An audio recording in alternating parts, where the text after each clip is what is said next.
La RDC est une et indivisible. Et la population répondante, c'est qu'il faut tout arrêter pour faire face à cette situation.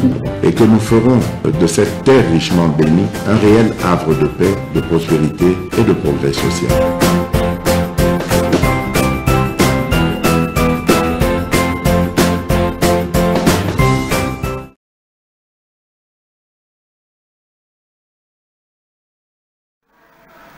Mbotenabino, merci. Tozali na deuxième numéro de l'OIMKBZ officiel. Merci na bandeko bazola ndabiso na mwenedi tout.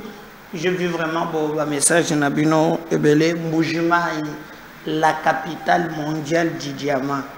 Quand on est Mbujimai yango fatia sala quelque chose hein. Nazala ki na Mbujimai kuna hormis bato bazoko bisawa tout ça mais et là on a un moniteur. Nazalaki na ville miba, nazalaki na de la mouya na kitaki na bakalombunda kuna église moko na tika wana ya Yesu Mupandishi na leki wana melubilu 90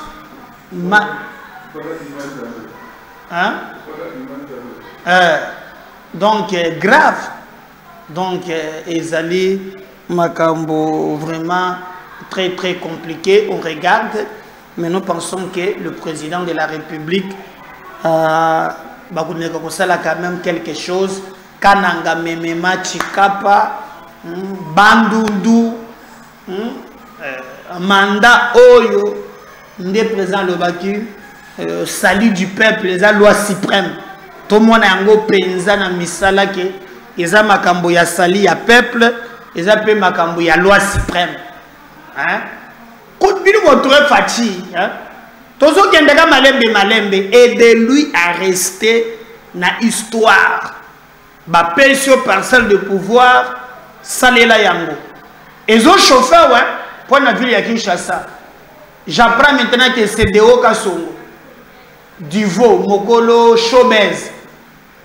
Yewana, Naoki Kembe, candidat il y a IDPS, soit il y a Union Sacrée, je ne sais pas, Yangoana. Mais on m'avait dit que je cogope, non 48 heures. Abanda qui peut koutuna qui vit sous gouverneur awa, kobongisa quand même, batoba sepela qui. Hein? Tomoni quand même. Et là, je cogote. Oh. Ah bon? C'est que moi je me suis trouvé, batoba kosa kinga alors. Quelqu'un m'avait dit que je coco à côté na kakana provincial à côté na Mouambate il faut que la Augustin Kabouya a accompagné comme ça en retour hein soit bien provincial le reste Mwanabute à côté maboko pour comme gouverneur ya ville donc les gens ont bongote ah bilu 90. Donc, je n'ai pas compris, on parle maintenant de Deo Kasongo. Deo Kasongo. Oh. Mais Deo Kasongo, on raconte beaucoup d'histoires sur lui. Bon, Chobez. Bon, tout à comment la situation a évolué, on reviendra sur vous. On va voir. Ce n'est pas prolongé le 8 mars pour na Makamboana ya vote. Total vraiment togoyeba le bilan 90 comment Makambongo mako kinde na ville. Donc nous demandons na bato baza autour ya président va permettre qu'il y a beaucoup de défis à relever. Donc on n'a pas besoin l'élo en tout cas tokomana ba biloko ezanga mutu na makolote totika la vraiment maintenant na ligne droite oyo ko permettre que le président a réussir mandat naie alors kulinga que président a réussir mandat naie et ils allaient couper sa président makasi pour travailler na ligne droite et à trouver des solutions na problème ya ba congolais kolinga mbongo hein ba copte parce que le président a la lobité bakomona yote bakoloba na mandat na bilan ya Tshisekedi yo kozonga na yo poto yo kokenda makambo no mosusu mais mutu bakotanga ekozala faci. C'est pourquoi biso to beti c'était tolobi président de la République fongola misu mandat oyo ezala ya bakonzi kaka te. Tomoni na pesa exemple na ngai, comment voulez-vous que Bati Lukwembo akende na place ayebi ke ngana gagner élection mais il va souhaiter Batia neve na ye pas zoloba o soki ngana zana kati wana seke na kobenda ko pesa ba secret nyonso est pas faci. Vous comprenez déjà que Batu bazana fati et bazoye bate et bazoloba o mutozo tindanga ne lobeza IDPS. Moi je n'ai jamais rencontré Augustin Kabouya ni muto IDPS à mon angate. Je réclame mon droit. Donc nous koloba o IDPS muto batami simanangai. Alors que je souffre parce que j'ai été élu. Et je réclame un droit au peuple congolais et pesingai. Donc eza makambo moko ya pasi bandeko na ngai tozotala makambo ngo ndenge zokende mais tozotambola ka tozozimbele en tout cas tokozonga po topesa bino vraiment vraie version ya politique ndenge zele koleka en République démocratique du Congo. Donc tozana moment moko très chaud où les politiciens s'engagent maintenant pour na positionnement na bango personnel et biso esengeli to telema lokola mutu moko to boya ke batubaya ko privatiser les sous président de la République n'a pas conséquence au biso to moni lelo. Il y a confusion moko.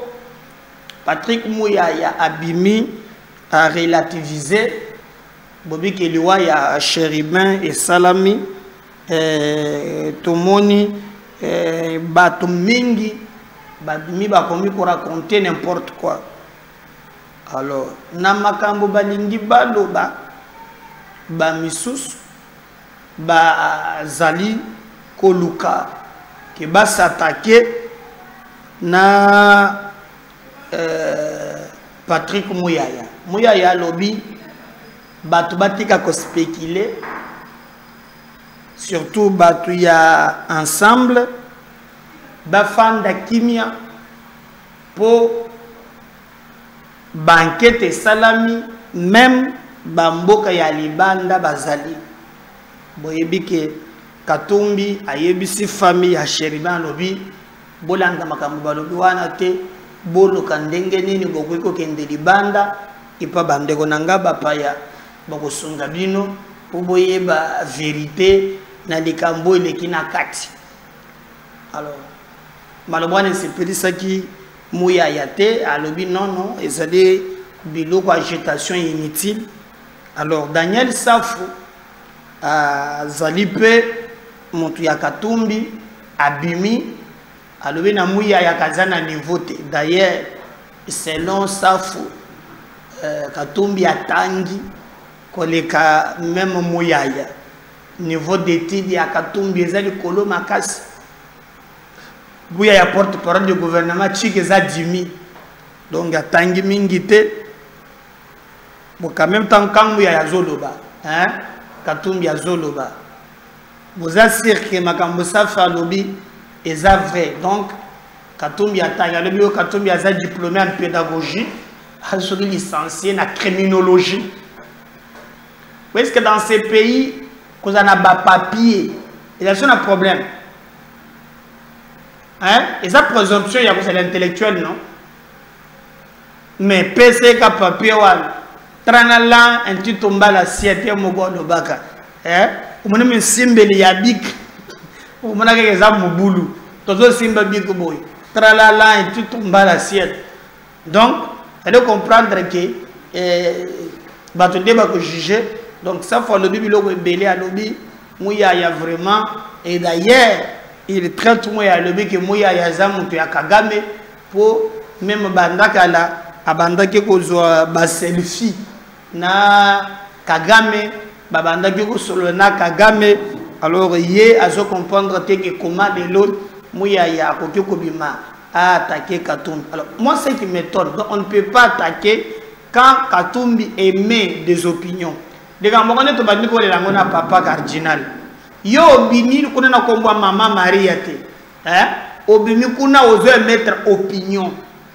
Comme ils ont opinion, ils ont parole de l'évangile, Bisopé Tokoloba non, Wana Bongote. Okolobate koza cardinal te net mikolo abimi alobi ndenge zawa batu nyonso bata la derrière président pour te tokende kobunda bitumba. C'est clair. Mais et pense que non bakoki ko attaquer Katumbi te. Alors makambo ya ba diplôme ya zo bimisalelo so ya zo yango wapi ngana yebite. Je ne sais pas. Quand tu vas diplômé, il y a pédagogie, licencié en criminologie. Bato baza na mboko yo, Bato baza, Daniel.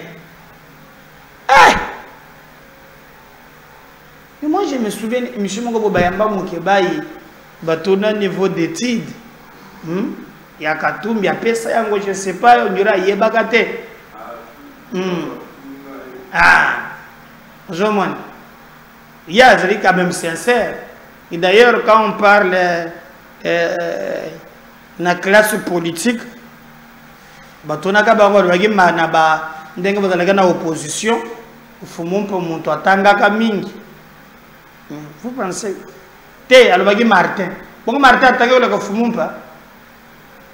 Bon, on pas classe, on parle de quoi? Quand le français n'a pas papier, vous avez la maille. Mais quand je connais des baboumis Congo, bah pété à Chabachayer, quand nous filmons, quand nous allons, bango kagabatou, baboumis Congo, c'est qu'ils allaient l'autre.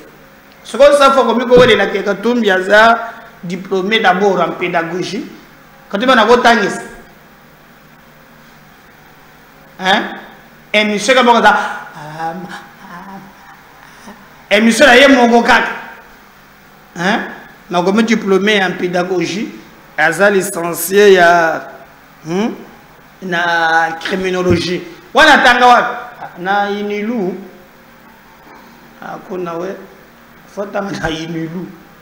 je comprends, na Inilou. Donc, voilà au moins les débats. D'ailleurs, je vais vous laisser suivre quand même mes amours audio, que soit les alaki makas. Oh, il y a Ndenge Babeti un peu, l'Ubili 90. On va revenir vraiment pour continuer avec cette émission. Biselabi, boni kaba kanangai. Biselabi na robenga papa cardinal. Deba weba. Boni to kusunga mo Kristo na biso catholique. Ta personne qui fait conseil. Biso tika pe biloba loba. Atezo conseil. Tika ka pe violence. Ba pesa na tika ka pe kofinga. Ngana finga raté. Mona mboko toki soko dénoncer. Soko lobi président de la République est incompétent, est injure. C'est pas une injure. Les gens confondent l'injure. Ah, au lobby te kaza. Na lobby na leki na TV en tant que député national incompétent. Ceux qui aza incompétent. Yangwana. Na lobby na leki na lobby président de la République est incompétent. C'est le baki yango. Na loba ngomba le belé. Aza incompétent. Aza incompétent. Ça ko démontrer Daniel. C'est démontrer que non infraction pesante. Lobby infraction exacte. Nous ça la droit. Très bien. Dans l'émission. So lingina démontrer nous sono loba no de. Démontrer na il est dans na il. Donc on a côté ba prison. Na côté ba prison pour na violeté na ibité. Na côté ba prison na makala détourné pété. Makambo na komarata on a gina journal na ngai. Na makambo na loba. C'est le combat. Na kati ya combat ba adversaire ba lukolo mo ba lukuta. Ba oningaba la kiso za mutu pamba. Ba ngaba la kiso maloba zo beza lukuta oza sur makambo tuna lobaka. Peuple congolais bolanda ekokisama. Na loba mamba détournement sans programme sans jour ekokisama. Na loba makambo oyo ya ba communauté de l'Est. Ndenge peut-être ko ratifier to kota na communauté de guerre ko habité Uganda na Rwanda bazaba binemi na biso. Tango na zolo bango Mouya Azozo a selfie na Kagame. Mouya Azozo a selfie na Kagame. Vous avez les loyaux, ce monsieur-là, Alinga s'adresser à Moïse Katumbi. Moïse Katumbi est diplômé en pédagogie générale. Il a le master en criminologie. Mouya n'a que sa petite licence. Il y a Ifasik, c'est un praticien. Non. Mais Moïse Katumbi a un niveau plus élevé, même scientifiquement. Diplôme à Moké, et ça l'a démontré diplôme. Ça l'a démontré. Dans la formation universitaire, nous avons deux axes. Nous avons les praticiens et les chercheurs. Bano bazotanga na Inikin, Bano bazotanga na faculté catholique. Ce sont des chercheurs parce qu'ils sont universitaires. Ce sont des universitaires. Bano bazotanga na IPEN, ce sont des chercheurs parce qu'ils sont des universitaires. Bano Baotana na Ifasik, ce sont des praticiens. Bano Baotana na IEC, ce sont des praticiens. Les instituts supérieurs forment des praticiens. Très bien. Les universités forment des chercheurs. Mouya Aza, praticien. Moïse Katumbi a fait l'université avec la criminologie, c'est un chercheur. Il n'y a pas match. Naza universitaire. Mouya Aza, praticien. Autant la bisono na batana biso otanga. Baba kendara de 8h à 14h. Bisoto kendara de 8h à 17h30. Différence c'est ça. Maman kasi. Au moins on peut na ba charge d'horaire. Bisoto na ba cours ba 220h, ba 120h. Bango za ba cours ba 30h. Na bango nyoso banen baza vraiment plus important dans une république. Non, dire qu'il est plus important parce qu'en fait la vie est complémentaire. Très bien.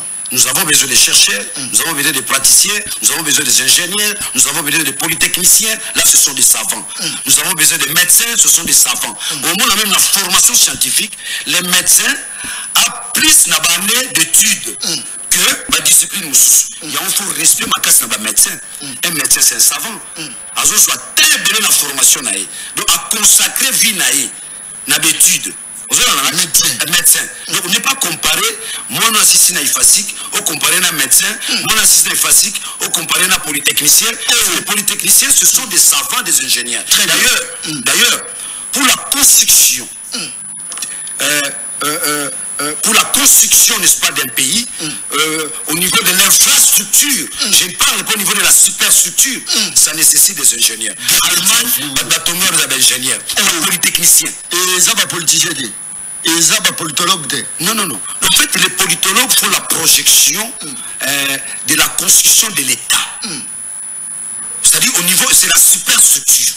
Mais Karl Marx a l'objet, la superstructure, ce sont des idées. Mais le fondement des idées, c'est l'infrastructure confère le capital. Karl Marx. Voilà la continue la dimension, il y a, je suis pas loin des socialistes. Mais ce que nous sommes ensemble de trois dangers. Nous faisons maintenant la synchronisation. Nous avons de l'autre côté le capitalisme. Nous avons de l'autre côté aussi le socialisme. Nous faisons, n'est-ce pas, la symbiose des deux idéologies. C'est-à-dire quoi? L'État, pendant qu'il fait la promotion de l'État, il peut aussi accompagner les privés. Ce qu'Edouard doit faire en Angola, soutenir les contenus locaux. Le hôtel à la Mikate ou accéder à un crédit. Les contenus locaux. Ça englobe une forme d'économie où il y a peuple à se retrouver. Donc c'est-à-dire que Bissot ensemble, une fois aussi pouvoir, dans la vision, n'est-ce pas, de l'ensemble, Moïse Katumbi va promouvoir l'État, construire l'État. Voilà. On a débat exact Mouyaya, je crois, aux matières. Donc, comme moi, diplôme na yo ya Mouké, Moïse Katumbi azana, yazanani, moi aza praticien, Katumbi aza chercheur. Donc, nyonso na ponani, nyonso na ponani, ponani. Le Congo n'a pas besoin, il y a des praticiens, des chercheurs, mais le pays, il y a des français. Mais tant que vous avez que non, il y a personnalité. Nous tous, ngai lobi, na chaki likambo awa, betaki yango sete, tolobeli yango tolobi iyo, tozo senga banquette mususu. Et il y a na likambo wana poto comprendre makambo nzela ndenge ezaleli. Que vient faire le débat, il y a des praticiens, na ba chercheurs, na ba nini. Katumbi batunyo so bayebi. Moi, à ce que je sache, c'est de l'histoire pour Safo, je ne sais pas ce qui n'y a eu. Alinga torpiller le débat maintenant est ailleurs. débat diplôme. Moi, je ne défends pas Patrick Mouya ici, mais moi, je reste dans les contenus, la forme. Le fond aussi est discutable. Donc, Totika, Biloko, Zobaka, Batu, Tokanisi, que ces pays, tous en a droit, vraiment, il y a pour défendre l'intégrité territoriale, il y a Mboka Nabiso, pour relever le défi, qu'on a vraiment, que Maïnyonso, Oyobiso, tous ali Kolobela, et la solo, pour les Congolais, bazana droit, il y a pour y bani les autres Kanamboka na Bango. Donc, Katumbi, moi je pense qu'il a pu faire ce qu'il a fait dans Mboka Nabiso, il a beaucoup gagné. Il utilise des Congolais pour n'avoir besoin à tout ça. Mitou, Mouya Yaza porte-parole à gouvernement, il peut faire ce qu'il fait, mais ce qu'il y a un diplôme. Boyo kanal makambozo le ba yambaso. Maintenant il y a un diplôme ni. Zong selangana. Olobakia wa ke mbaso est commis na je l'ai entendu ici par Apis même n'a pris.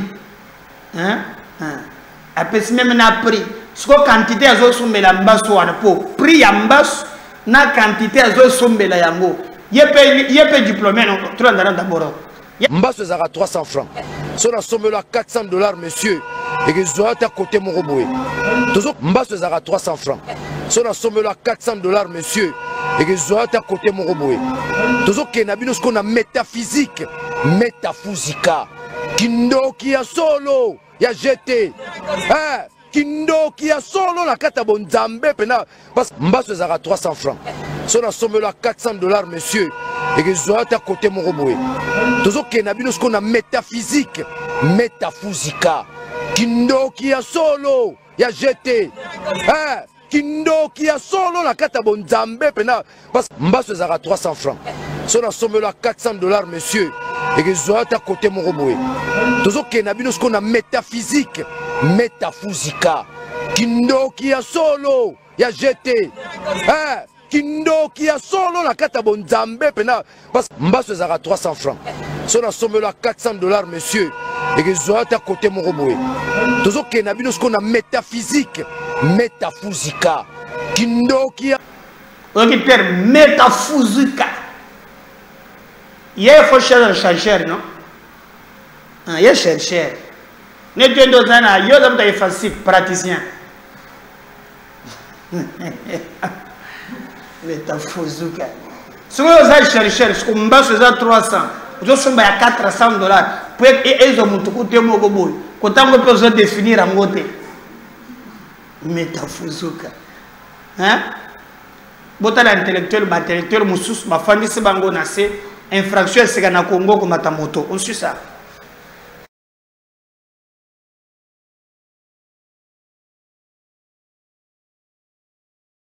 Kangape pasa mitundo oyaki ko bakisa yango lisusu olobi ete non seulement kokanga motocycliste mais sengeli kokanga pe passager parce que soki batu bazo boya komata na moto to na Gombe bango bakozanga batu akokumba bakotika pe musala wana na commune ya Gombe nde yango wana bazali o bakangami lelo pe baoyo bamataki na bamoto bango wana bazali kuna sima nde bakangamaki na mitindo oyo opesaki mokolo lelo na tongo pe lisusu mon général na lingi na informé yo séance tenante que mokolo lelo tokokisi 920 motos oyo eza saisi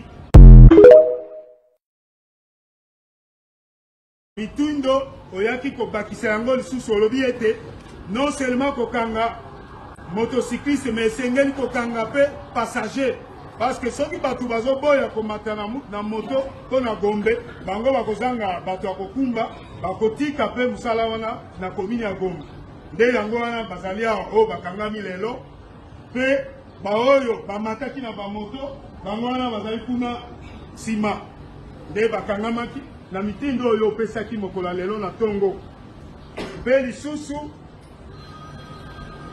mon général, la ligne na informé yo séance tenante que mokolo lelo tokokisi 920 motos oyo eza saisi.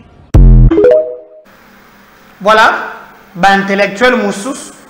Je crois que tout j'appelle intellectuel Moussous Bolanda qui a l'homme de Mbouma, Barnabé Milinga Yowimana. Hein? Un intellectuel Moussous, il n'est pas en prison. Bolanda un intellectuel. Alors vous mangez comment là-bas? Bon, l'État congolais nourrit les prisonniers. Je félicite Madame la ministre qui a modifié les mvungure. Il n'y a pas de mvungure, maintenant il y a des menus. Menus? Oui, il y a un menu, il y a des légumes, le ndunda, de quelle heure à quelle heure? Thomson. Non, vous mangez une fois. Une fois. Il y a les amarantes, il y a les Thomson, il y a les haricots, il y a les soso. Ouais, et puis il y a les riz, il y a les foufous. Ça quand même, et puis l'hôpital, hein, je voudrais quand même féliciter les médecins. Ils travaillent dans des conditions très difficiles, mais il y a des bons médecins à Makala. Il faut encourager les gens, il faut les encourager. Non, ils sont très bons. Moi, ils m'ont pris en charge pendant 45 jours. J'étais soigné par les médecins de Makala. Ils sont très bons, ils sont très bons.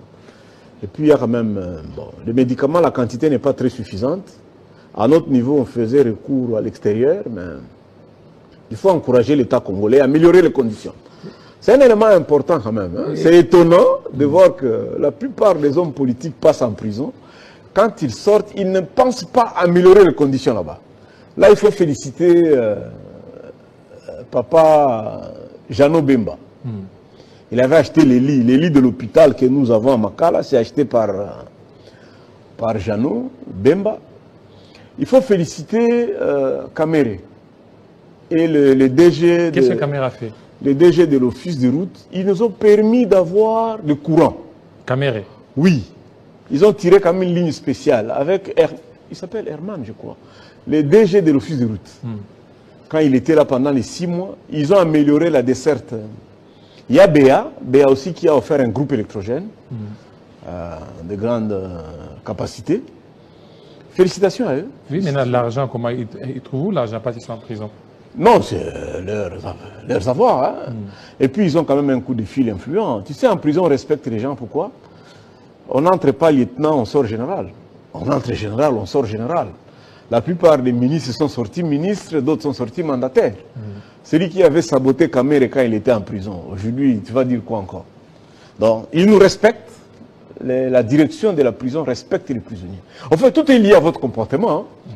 Si tu es voyou, ivrogne, ils vont te gérer. Mais si tu es crédible, sérieux, parfait, je les salue.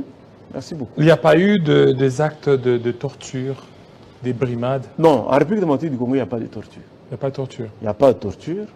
Sauf que la prison est strictement bien organisée. Hein. C'est bien structuré. C'est comme à l'enfer. Hein. Donc, il y a l'autorité pour chaque mètre carré. Tu trouveras au moins une autorité pénitentiaire. La prison, on dit c'est Maka avec Maka de la Côte d'Ivoire où les prisonniers sont bien organisés. En fait, l'organisation interne de Makala, c'est comme à l'enfer. Je ne peux pas dire comme au ciel, mais c'est comme à l'enfer. Parce que les intellectuels ne sont pas... Ceux qui sont responsables, généralement, sont des criminels. Ce sont des criminels? Oui. Ce sont eux qui sont vos chefs là-bas? Oui, imagine, bon, parce qu'ils sont là à perpétuité, ils sont là à 20 ans. Toi, tu es licencié en droit, tu arrives en prison, on te donne la surveillance d'une porte. 3 mois après, tu es acquitté. 2 ans après, tu es parti. Tu vois que tu perturbes l'ordre. Mais eux, ils savent qu'ils sont là. C'est chez eux. Quelqu'un qui a tué, qui a éventré une femme, il est là. D'abord, quand il te regarde venir là, tu l'énerves déjà. Déjà parce qu'il sait que, même si tu es condamné pour 5 ans, il sait que toi, tu vas partir bientôt. Donc, tu l'énerves déjà en venant là. Donc, s'il dit, arrêtez-vous là-bas, papa. Tu sois ministre honoraire, premier ministre honoraire, président du Parlement, Ongande Kabunde, papa, ceux qui pétionnent à lobby, téléma. Si tu veux vivre bien en prison, il faut téléma. Donc si tu ne t'arrêtes pas, c'est à Lyon. Alors maintenant, puisque vous avez passé pratiquement 3 ans en prison de Makala, comment vous aviez trouvé la politique pénitentiaire du régime? Parce qu'on vous a vu, vous avez pris du poids, sincèrement du poids, et puis vous étiez devenu beau en prison. Hein? Bon, j'aimerais pas qu'on fasse toute une émission sur pas pleurnichard. C'est une période instructive de ma vie. Mais il y a encore beaucoup de choses à faire. Il y a beaucoup de choses à faire. Il faut des réformes. la prison est la conséquence de la justice. Si notre justice est malade, la prison ne peut pas être en bonne santé. Tu vois? Moi, si j'étais en bonne santé, je suis d'un mental d'acier. Hein? Moi, je suis extrêmement fort mentalement. Je ne peux pas céder à ça. Quelle plaidoirie je dois faire? Pour les 145 territoires, permettez-moi de soulever cette objection. C'était quand même gênant. Tu connais le projet 145 territoires? Les 145 territoires. Ça consistait à faire quoi? Construire les écoles, les hôpitaux, n'est-ce pas? Les résidences des administrateurs et les bureaux des administrateurs, n'est-ce pas? Non. L'administration du territoire, ça relève de l'administration publique normale. Ce qui fait de tout le monde égaux, c'est la justice. C'est devant les juges que toi et moi, nous sommes égaux. Et donc, moi, je n'ai jamais compris pourquoi on peut concevoir le... Voilà, j'espère que Natchelino série intellectuelle. Mais quand lui s'attaque à Mouya, namoni ba jeune moko balongwe par Katumbi non, baba candidat. Pesanga bangona. Qu'est-ce que lui pense Saf? Ba comprendre. J'ai moi-même natanga ki na lakisa ki yango awa. Alors, ba obaza banani. Voilà. Nous les avons vus. Que baza na problème na bango moko o bazombo mana.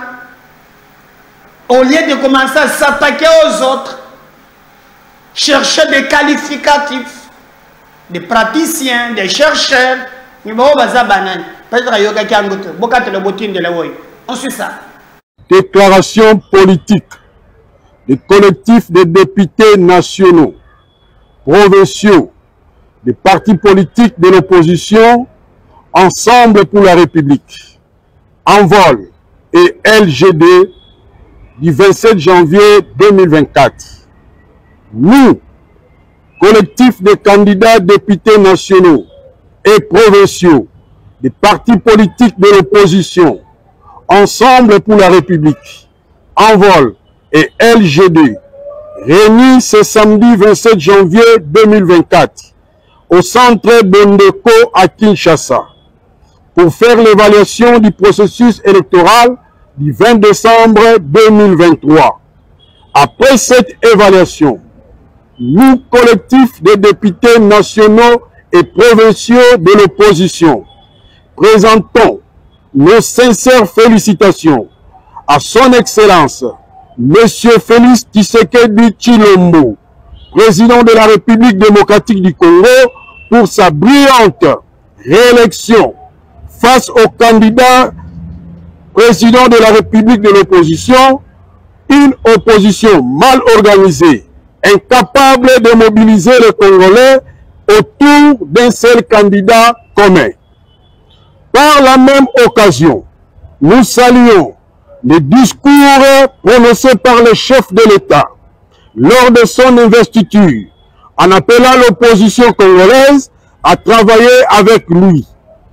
Un message d'un patriote rassemblé pour le renforcement de l'unité nationale.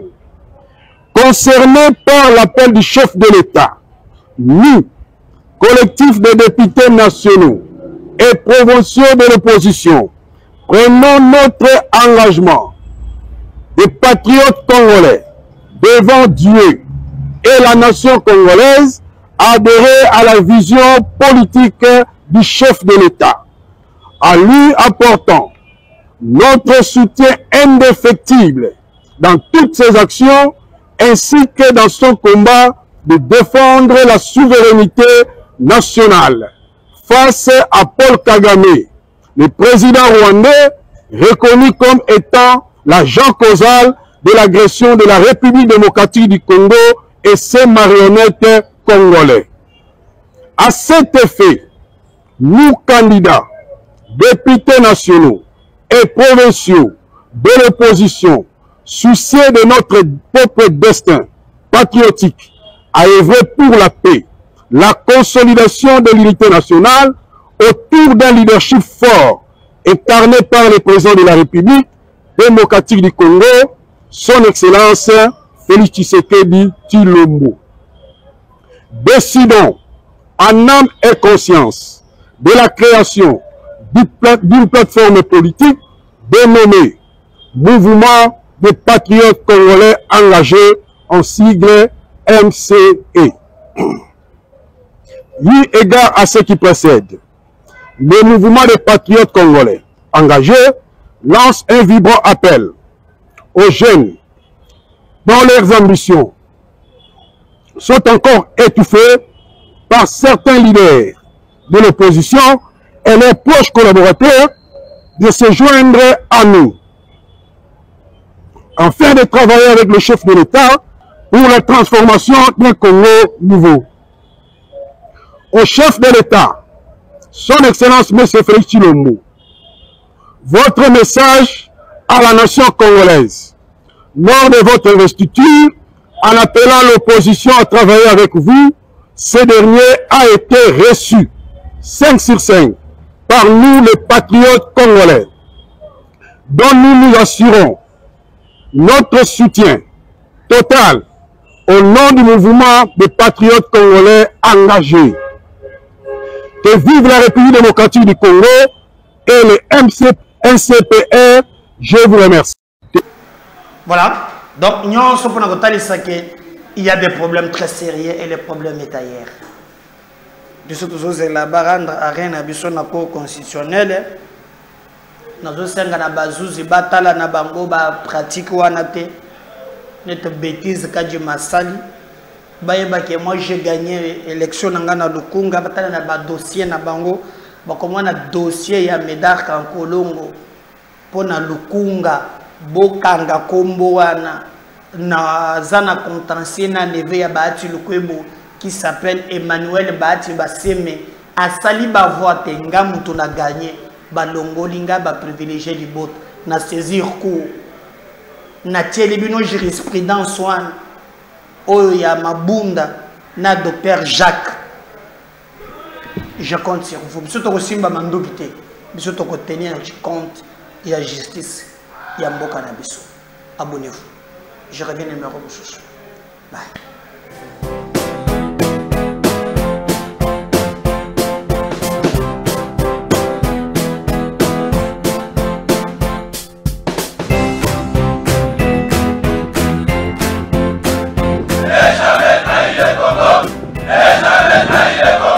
La RDC est une et indivisible. Et la population et le monde, c'est qu'il faut tout arrêter pour faire face à cette situation.